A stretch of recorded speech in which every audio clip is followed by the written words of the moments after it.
the jury probably asked for certain witnesses and did not receive them.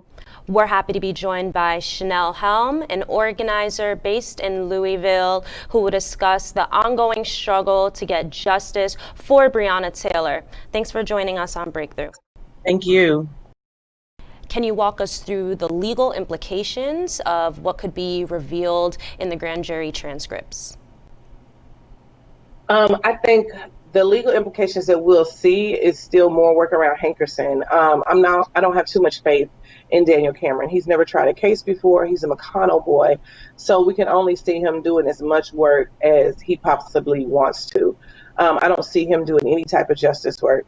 I do think what we are going to see is that the jury probably asked for certain witnesses and did not receive them, or that Cameron and his team presented a case that may have been half-assed from LMPD or whatever LMPD gave them, which I don't think is much anyway.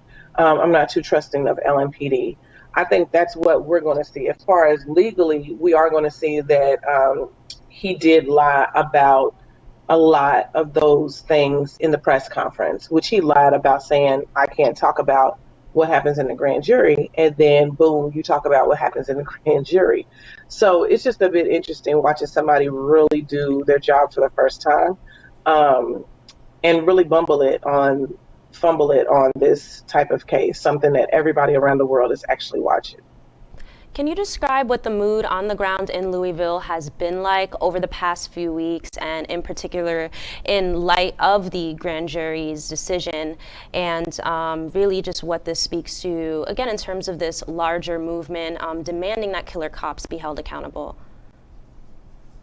The ground has always been tense here in Louisville around police relations. They're just not to be trusted. Before Breonna, they killed Shelby Gazaway in November. He had to defend himself in a Kroger store and was murdered upon leaving that Kroger store. His officers were not even adjudicated back in July, and so we got that handed down.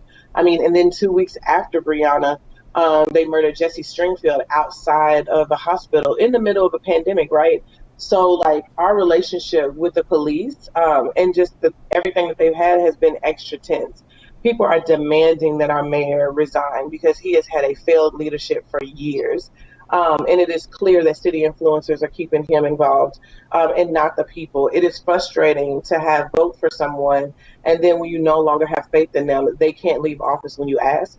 For 120 some odd days, it has been joyful for a resistance fighter as myself to see people just take to the streets and demand justice every day, not only just for Breonna, not only for Shelby, not only just for George Floyd or Ahmaud.